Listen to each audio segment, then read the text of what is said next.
Welcome to another Millennial in Crisis podcast. Hello, guys. Today is Tuesday, and you're wondering, Chantal, seriously, you're recording the day that you're supposed to publish? And honestly, yes, I am. And, ooh, excuse me. As you can hear, I still haven't fully recovered, and I just wasn't feeling like myself for the whole last week. I was having some, I would call them very strong mental health issues. Um, where I was just kind of losing my mind there for a sec. So I just didn't feel like I wasn't feeling like myself, and I didn't want to put that out here on the podcast. It's very vulnerable to me, so I just decided not to just yet. We're only 5 episodes in, guys, so I'm pretty sure we're gonna have time to figure all of that out.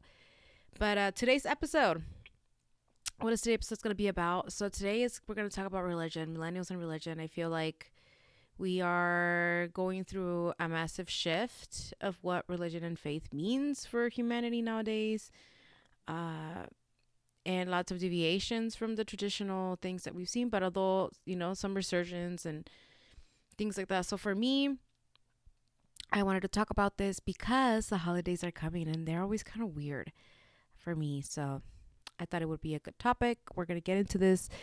But before we do, I do want to let you know that I will be leaving in some links in the description where you can go ahead and get the books that I have used in order to do some of the self-help work I've done. And it would really, really, really, really, really, really help if you click on that link and purchase those things for me.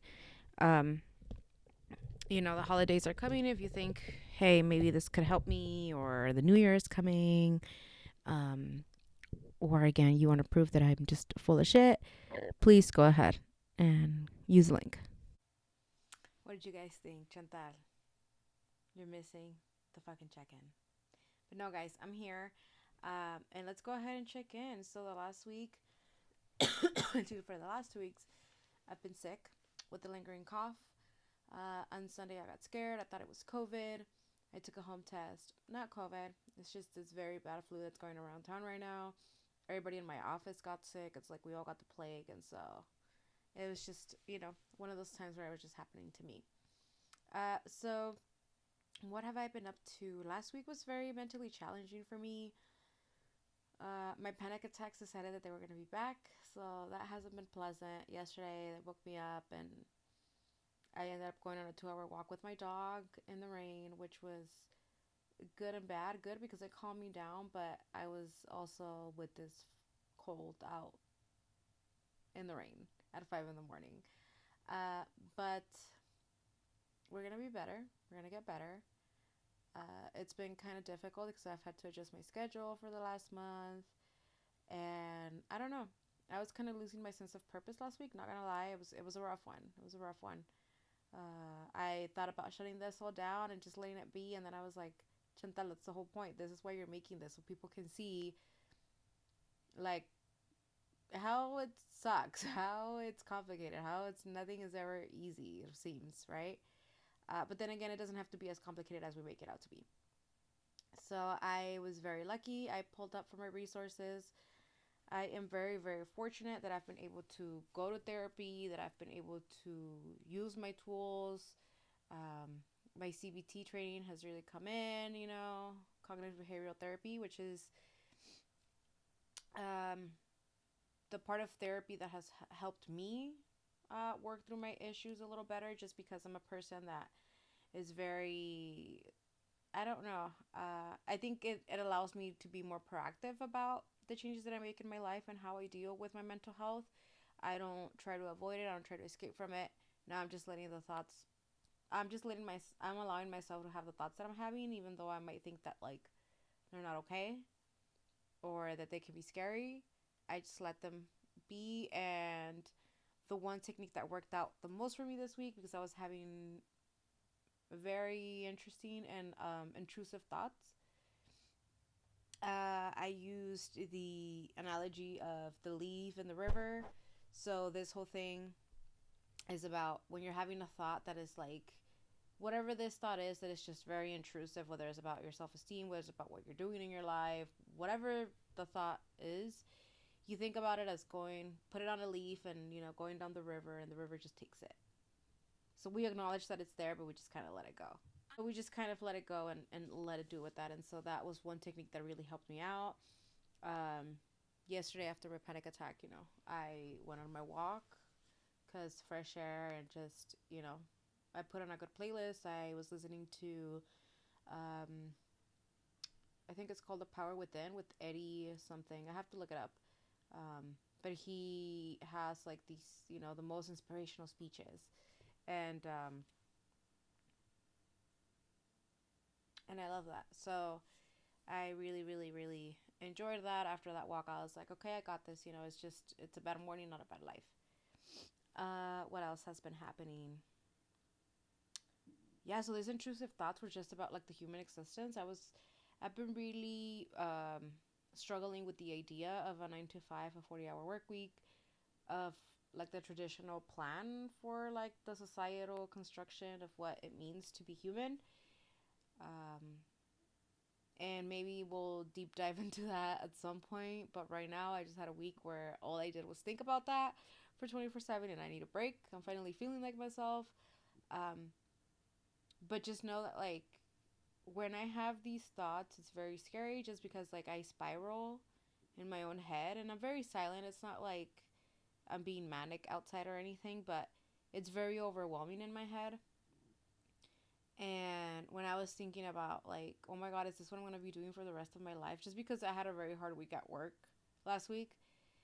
And I was just like, oh my God, what's the point? Like, I just hate the fact that, like, I have to do this. And it seems like it's going to be for the rest of my life. And, like, I don't want that for myself. And I just, like, panicked and was like, I just, like, what is the ideal life for me? And what does that look like? Who's in it? Should I just quit my job? Like, it's insane, guys. Sometimes my head is a little overwhelming, but I do have great support systems. So I reached out to my friends and they were like, you know what? Those are totally normal thoughts. We think about quitting every day. So just let them ride. And I'm sharing this with you so you guys can be like, dude, we think about quitting our jobs every fucking day too. But I'm very passionate today, so that's why we're cursing. Let's see here. So we should go ahead and dive into today's topic. Today's topic is going to be about religion, faith, and my spiritual journey, where I'm at with that. And just because I feel like a lot of my friends or just the people that I'm around with, we don't talk about religion. But I do find myself being surrounded by more people that are on their own spiritual journeys and trying out new things. And I personally am on a good one. So why are we talking about religion, Chantal? Why is this a thing? Well, again, like last week, I was tripping out and I was trying to think, like, figure out where I was at with religion. And religion and I have had an interesting relationship. It's been a long relationship. It's been sometimes close and sometimes far. And today I can say that I don't identify with any organized religion at all. Um, it's just not for me. And it hasn't been for me for a long time. But I'm discovering that I am very spiritual, that there's a spiritual part of me that, like, I really want to awaken and dive deep into. I think it has brought me a lot of peace. It has allowed me to live more simply, to not be attached to things. And that for me is very comforting. Those are the things that make me happy. So far, I've been like, oh my God, I've been like such more simpler life, quieting down the noise and stuff like that. But I think it's important that you understand, like, where I'm coming from and how did I get to what I call like the hippie version of myself, which is I just want to eventually call just my spiritual self.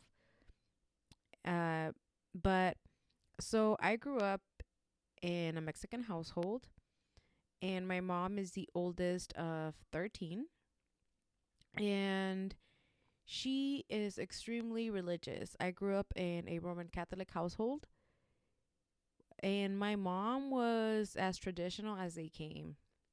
Um, I grew up going to church every Sunday. Um, I did my first communion when I was 5 years old because when my brother, who's 5 years older than me, he was going to do his first communion, my mom decided to ask the catechist, was like, hey, can she also join the class? And they were like, well, does she know how to read and write? And my mom said, yes, I've taught her. So I was 5 years old. I was there for 3 months when it used to be only 3 months back in the day. I know now it takes like 3 years for you to like do confirmations and first communions. And I don't know. Church has changed a lot. But when I went, it was a 3 month course. You went every Saturday for like 4 hours, and then you went to church. You went to mass on Sunday. I remember my first communion was actually on Christmas Eve, which was very, very symbolic. My mom was like, oh my God, yes, yes, yes, yes. You know, it was like the best date that they could have ever chosen for her. And one thing that I really, really, really remember about that is that when, again, remember guys, I was 5 years old, right? So this was December of 98. I think I was going to go into kindergarten or into like first grade or no, I was in kindergarten. I remember, but my mom taught me to read and write in Spanish at a very early age. I started going to school when I was 3. So by then I actually didn't know how to read and write. And for me, it was just like, oh, you know, it was this one thing. I think I always saw it as like, oh, this is the one thing that my mom like really likes to do. And like, this is the one thing we do. But I always had my questions. I think like even when I went to Sunday school, I was like, but hold up, you know? I don't know. I'm too realistic for uh, that type of religion. But I think it allowed me to have a deeper connection with my loved ones because, you know, they're all into it and like I know what they're talking about. And with my mom, it was a way to bond with my mom as well. Uh, but I think like I never really understood what was the need for it. Until like I would see my mom, like how devout she was and like how that helped her get through stuff. And you know, I was like, okay, that's why people use it. And so I try to be a part of it for the longest time. Obviously, because I am a person that like most of the time doesn't know how to like just half-ass things. I went full on and I was just like, okay, so I did, you know, I was like, I'm going to learn my sacraments and like, this is all the things I have to do, right? So your first communion, your confirmation, for us Latinos, like quinceañera, and then, you know, marriage and like all that stuff, right? But there were so many things about what I was being taught in Sunday school that I was just like, I don't know if that's for me. Like, I didn't grow up dreaming about my wedding and like, oh my God, getting married by the church. And I grew up seeing all these things, right? Like, I consumed the telenovelas and everything, but I don't know. I just, something about it was just not for me. And I think a lot of it has to do with um being a first generation Mexican American and like growing up specifically in the border city. I think it has a lot of impact because you're like, you can be one foot into a very religious, traditional Latino community. And then when you come back, you're here in the States and it's so vastly different where you can go to certain places and practice certain religions, or you're going to go to areas where a certain religion is more abundant. In Mexico, it's like, I don't know the stats, but I'm pretty sure it's over 90%. We're all like Roman Catholics or some variation of Christian. So, yay, colonization. But so yeah, so my mom, you know, when she talks about like her childhood, she talks about how she thought she was gonna be a nun, and till this day, I mean, she prays her rosary and does her prayers like every day. She still goes to confession every Wednesday or Tuesday whenever they hold them. She still tries to go to church every Sunday, but she has modernized because of COVID and we wouldn't let her go into church. So now she, you know, she could watch mass like on YouTube and things like that. But, you know, she's even adjusted herself to like the new age, I guess, just because she is immunocompromised and we protect her. So we're like, no, mom, not yet. Especially now that like flu season's coming up. We're like, you're going to YouTube it, mama. Uh, but it is so awesome that I grew up with someone like that. And then I can be here on the internet talking freely about what I currently believe in, which is not that. Um, and how I got to finally realizing that, like, it's important to believe in something, but that faith doesn't always necessarily equal religion. And I think that was a big mistake that I had for the longest time, where I was just like, oh, I don't have faith in anything because, like, for me, faith always equaled religion. And it wasn't until I was reading, I believe, Think and Grow Rich by Napoleon Hill. There's a section on that book where he talks about faith. It's actually a chapter in there about all about faith, and religion is not a part of it. He's like, you need to have faith that you're gonna. Basically, the summary of that chapter is you need to have so much faith in yourself that, like, no matter what, it's gonna happen. And then I was like, I identify with that because I'm a person who's like, when I've been religion shopping, and when I think about, like, what would be my ideal religion, I'm just like, well, first of all, I don't think it would be religion, right? Because in order for it to be religion, it has to be, like, organized, like, I believe. But it's, I don't know. It's something that I had to really go on a journey, and I'm so happy that I have, and I'm still not done with it. I don't think this is the end of the road. I just want to keep evolving when it comes to this part of me, because again, it has brought me so much peace. But I did grow up very conflicted with it. I mean, I'm talking that, like, I could see, my mom, she prayed and prayed and prayed. And when things would go finally work out, she'd be like, oh my God, it was because, like, my God helped me. And that to me was like, what? How does that work? Make it make sense to me. And no matter where it went, like, I always had the follow-up questions. I was like, yeah, but, like, what about this? What about this? What about this? And I became so annoying to my mom. And I remember I was 14 when I told my mom that I was going to separate from the church. I had been, by this point, I had done everything she had asked me to. I was baptized, first communion, confirmation, and we were getting ready to have my quinceañera. And I remember going to the church and looking at this, and I was just like, I was like, first of all, I didn't even want a quinceañera, but thank God I did, because I have great memories. But the one thing I dragged, I was like, oh my God, I have to go to mass before I get to party. Like, what? And so that for me was like, I was reaching a point in, like, this journey that I've been on where I was feeling very, very disrespectful being in church. So I told my mom, I was like, you know what, Mom? I'm letting you know right now that after we have mass on the day of my quinceañera, when I turn 15, that's probably going to be the last time that I'm going to be in there. As devoted as, like, you want me to be.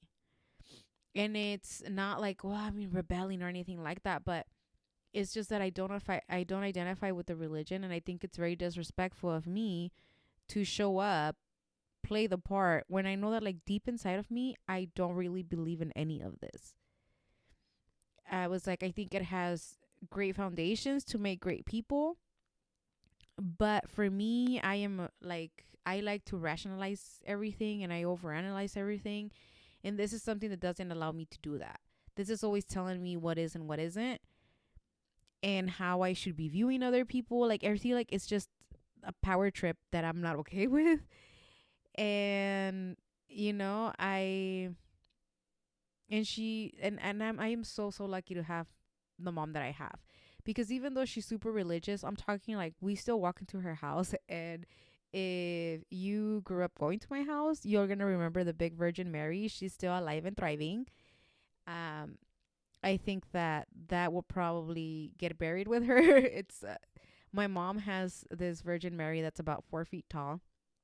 And it was just decor in my house. That was just what it was, and it was with my grandma for the longest time. And I cherish that Virgin Mary, not because of, like, the religious imagery of it, but it was because it's something that my grandma had in her room.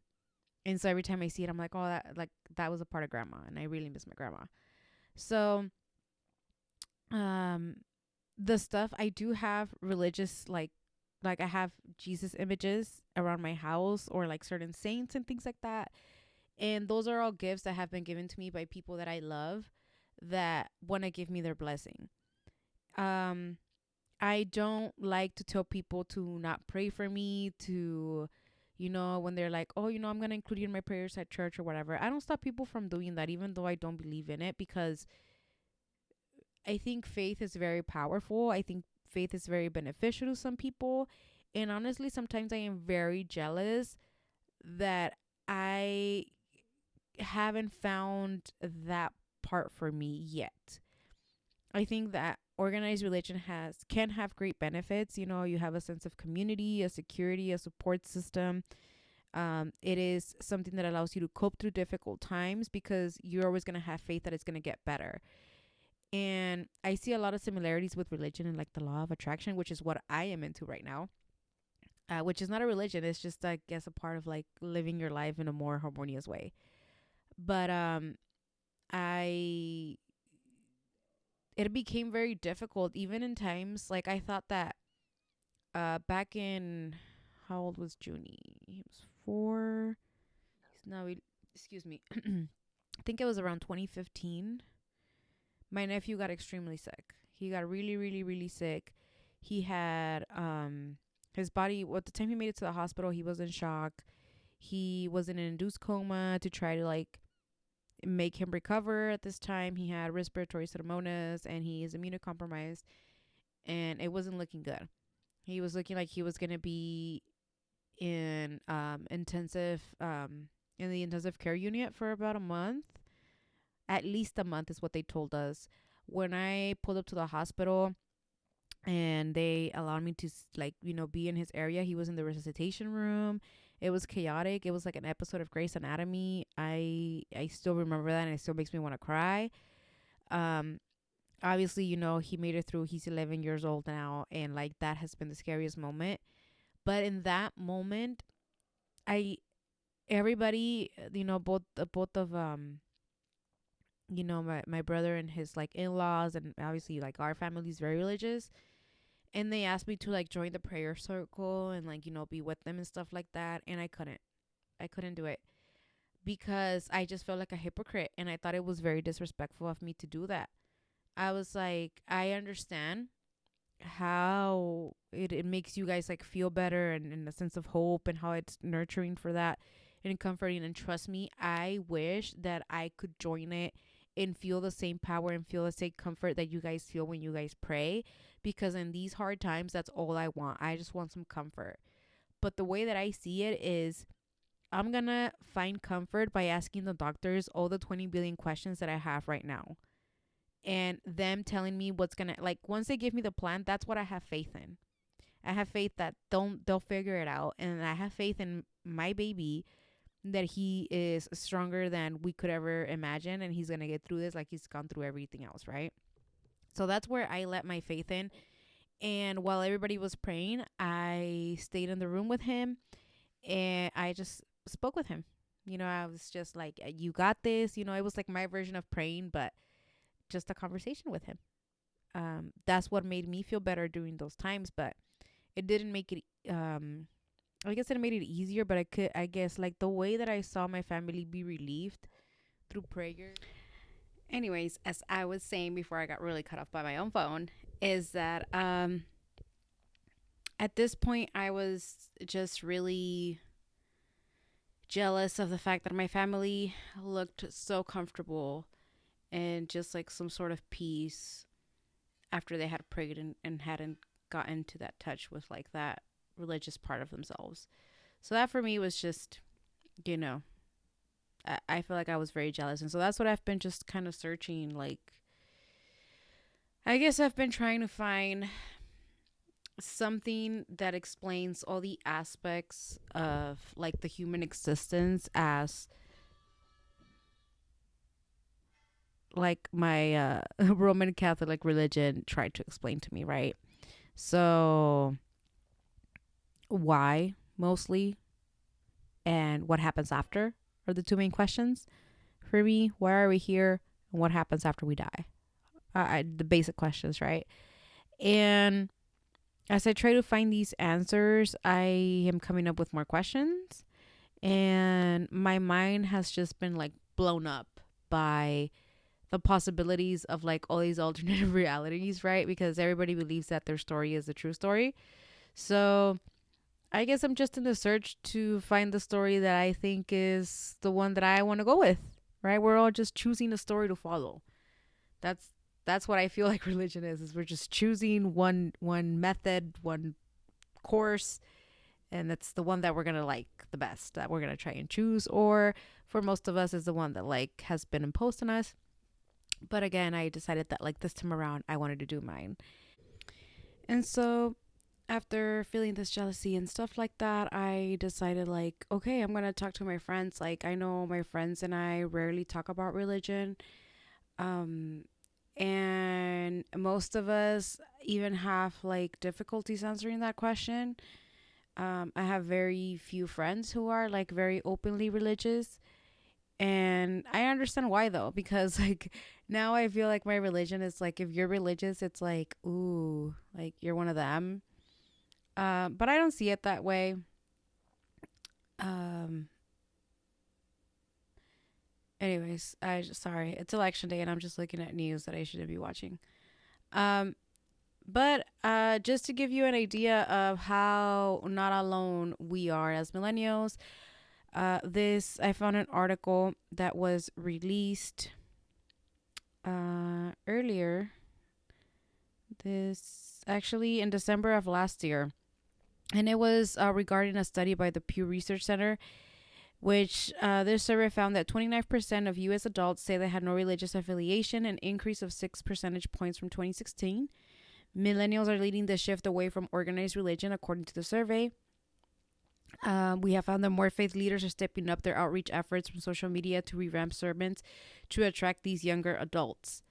The Pew Research Center survey, which released this study back in December of 2021, found that 29% of U.S. adults say they had no religious affiliation. A growing number of Americans said they are also praying less often. About 32% of those polled by the Pew Research from May 29 to August 25th say they seldom or never pray. That's up from 18% of those polled by the group in 2007. The secularizing shifts evident in American society so far in the 21st century show no signs of slowing, said Gregory Smith, Associate Director of Research at Pew Research Center. The trend is pushing an increasing number of faith leaders to try to engage with millennials on their own turf. I use Facebook, Instagram, Twitter, Snapchat, TikTok stories, all sorts of things to go to where people are, and that's where a lot of young people are, said a reverend here on this article.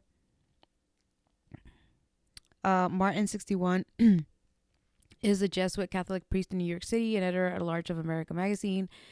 He's among the religious ministers who embraced social media at the height of the pandemic, when places of worship were forced to shut their doors. I started these Facebook Live programs at the beginning of the pandemic because I felt that people were really lacking a sense of community. Anything I can do to help people encounter God is important, Martin said. Still, as church reopened across the U.S., attendance has been slow to pick up. The median in-person attendance has dropped by 12% over the past 18 months, according to a study published in November that was led by the Hartford Institute for Religion Research. While the trend is a cause of concern for houses of worship, it also serves as a wake-up call for religious leaders to refine the way that they connect with their members. I think that it's taken a while, but most churches and religious organizations have realized this need to be addressed. And yeah, that I have seen that. Actually, since the pandemic, I have seen more people be a bit more open about their religion or like exploring new things, because these religious groups have tried to accommodate to like the millennial life, right? We're the ones who are having children, we're the ones who are raising children, and it is my understanding that most religious always want to grow, so they want to be in the spaces where we're at, which I find that is, it's just adaptability. It's the way that the story goes. But again, there is a decline there. Where are we headed? I don't know, but I don't think that we're headed to like the I guess the hell that people think we are when we say that like we're not going to identify with religion anymore. It doesn't mean that we're not moral people, ethical people, respectful people. We can still have all those principles and not be religious. So don't be scared of change. It's going to be fine. Okay. And just to get back to faith here, so I decided, hey, I'm just going to Google what faith is, right? When you're trying to find, like, okay, what is faith? Well, might as well start somewhere, and Google's the right place to start. So the first definition that's brought up by Oxford Dictionary is complete trust or confidence in someone or something. I think that's pretty on it. Again, I always equaled faith in religion, and that was wrong of me. Now I can say I have a strong ass faith in myself, and this is why we're here. So I hope you have faith in yourself too. And then after I've been very fortunate that I've been able to travel and meet a lot of people and been exposed to different religions. I have dated people from different religions. It's been a great experience. I have not necessarily been a part of, but like I have, attended certain religious events and like put my whole heart in it. And just because I feel like I need to experience it, I can't say like, oh, that's not for me if I don't expose myself to those things. That's the way that I look at it. Again, I will try everything twice, because the first time you might have tried it wrong. So I also do that with religion, actually. But throughout this journey and like all of the things, I was like, I don't want to be bound. So my let's go here to like my ideal version of a religion is that is not like organized. It doesn't try to tell me what to think. Rather, it gives me tools of how to think, how to be more introspective. It doesn't assume that anything beyond myself will fix my problems. So I decided that I was going to write down like where I'm at in my spiritual journey right now, right? Because like what is Chantal doing? How does she lead her life? Not that you guys care, but just because like I want to figure it out too. And if I speak it, then I can hear it and I know exactly where I'm at, because sometimes I feel like I am a little lost. I also decided to look what spirituality meant. I am on a Psychology Today article, and it says spirituality means different things to different people. Well, no shit. For some, it's primarily about a belief in God and active participation in organized religion.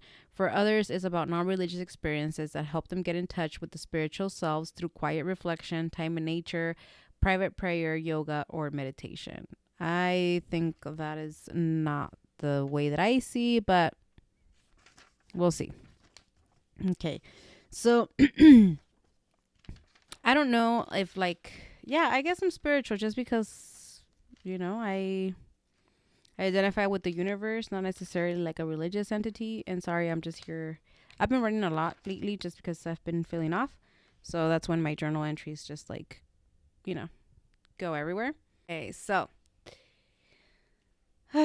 let's see here. So we already spoke about my mom. She's the best. Also, I think that like it really helped my mom to be more open-minded, because she does have, 12 other siblings, and I think there's like about a 15-year gap between the oldest and the youngest. And so that was a whole other generation by the time that like my mom got there, and her younger siblings are not religious. Actually, most of my family is, well, no, the youngest ones are spiritual. That's like my aunt. I'm like, she gets it. Her and I talk about The Secret and the Law of Attraction all the time. So she gets it. But let's see here. So my current faith, spirituality. So the Law of Attraction, I am very heavy on this one. It's the whole idea of like attracts like. So what I put into the world, whether that's my thoughts, my words, my actions, I know that I'm creating like this circle, and I guess it's like a version of karma, right? So like what goes around is going to come around, and what I put out into the world, that's what I'm going to receive. So I've been really actively trying to be more aware of my thoughts, more aware of the words that I speak and put out into the world. Some of the thoughts that I have, I'm like, again, right, we see them as a little leaf going down the river. But I also like analyze like, hey, why am I thinking those things? Like, what is the point of this? So I am very, very heavy on the law of attraction right now. I listen to subliminals, which are like, there are these recordings at lower frequency that just try to like train your subconscious. Um, I don't know if it's working, but I'm doing a lot of things. So, okay, it doesn't hurt, right? It doesn't hurt to say, like, I am a money magnet, and, right? Um, but I have tested the law of attraction multiple times, and I think, like, that's the one thing that has been, like, I see that works. Uh, and the law of attraction and manifestation are, like, one. I think for me, it's, like, all involved, so I do a lot of that. Um, I am also heavy on the idea that I am one with the cosmos. So I am not in odds with the universe. I'm a part of the universe. And there's a reason why I'm here. And I'm trying really hard to find what that reason is. Because again, I do suffer from depression. So I do go through these very, very dark episodes when I think about like I don't have a purpose. And then I also believe that the biggest, let's say here, so I put here, I am one with the cosmos. I am it. I am part of the energy flow. And whatever that means. So right now for me, that means that I'm also following moon cycles because like how the moon affects your moods or your menstrual cycle. I am a white witch, if you guys believe in that. um, and white witches just means that you bleed with the moon. That's all it means. And actually, no, there's more. If you want, go ahead and download the Stardust app. If you want to follow your cycle for my women out there or anybody that experiences periods and you want to see how the moon is affecting, just because I have known through like most of my life that when there's like a full moon, oh my God, your girl loses her shit. So, um, I am also very Latina, so but I'm also like American, so I try not to be superstitious, but just like Michael Scott, I'm a little stitious. You always gotta, cover your back. And then here is the biggest faith I have is in the idea that anything I want to achieve, I can, because the universe already has everything in it to get me there. And if you ever read The Alchemist, it's the same concept of the universe is gonna work in a way to like, what does he say? Oh my God, this fucking quote. It's something about the universe is conspiring for you to achieve everything that you've ever dreamed of, or something along those lines. Basically, it's the same idea. That the opportunities are there, that I just need to go ahead and grab them. That I can do anything, and that is like that thought is what gets me here. Every week. That I'm just like I'm having so much fun too, but like why wasn't I doing this before? I know I've liked to do this for a while, and now that I've like reached out for it, I'm like, oh my God, I'm having so much fun.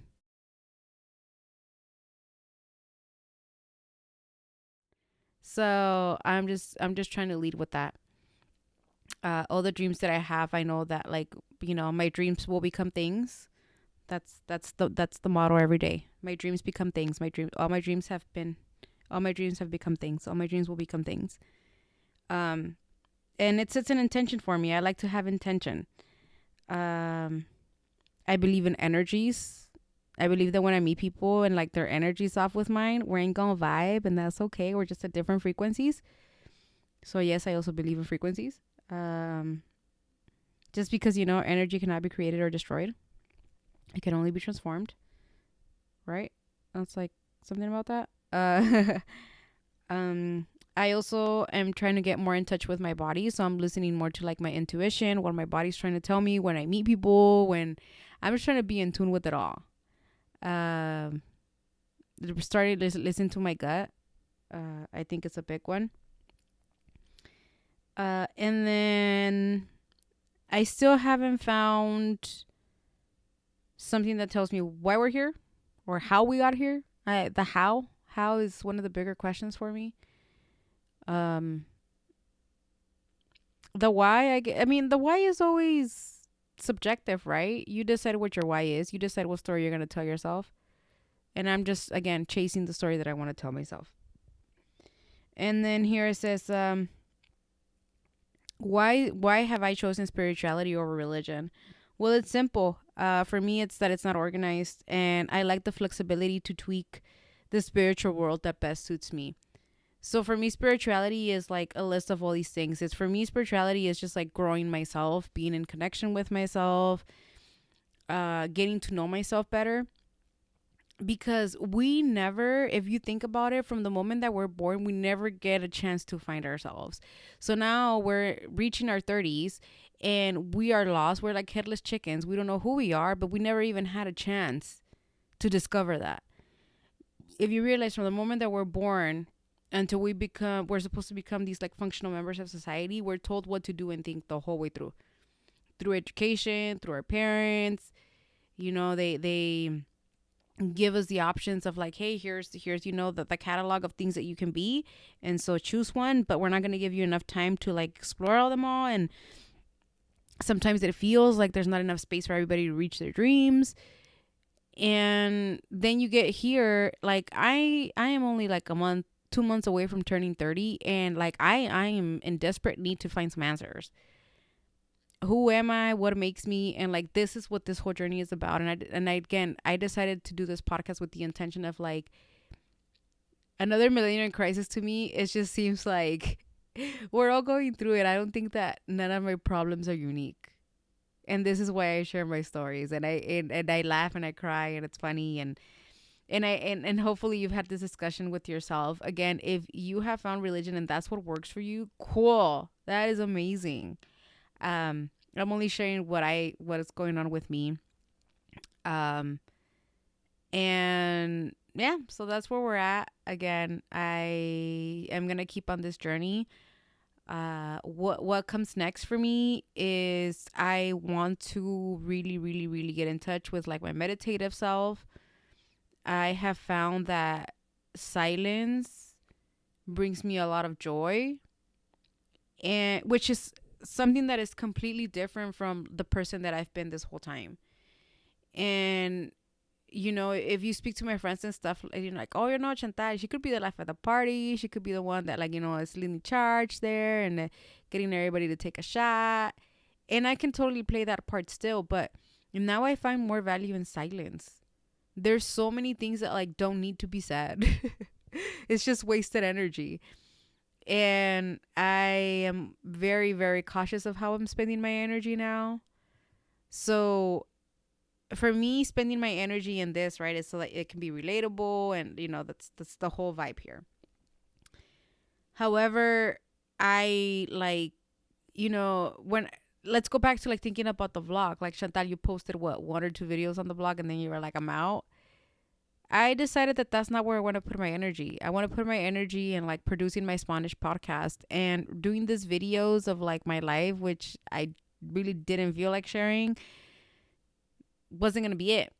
It was going to take away the energy that I could be putting into producing something that I really, really want to do, which is the Spanish podcast, which I will announce will be released on my birthday, January 5th, 2023. It's going to be the gift from me to me for my 30th birthday.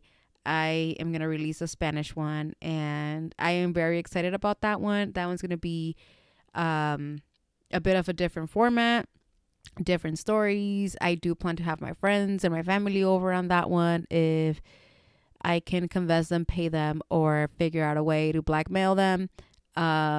Just kidding.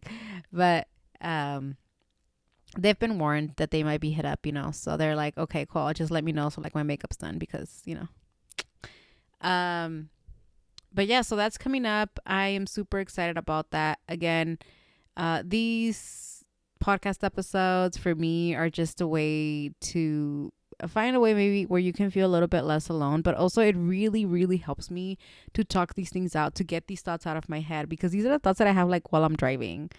I have these whole conversations with myself that sometimes I get to my destination and I'm like, oh my God, I gotta stop talking to myself.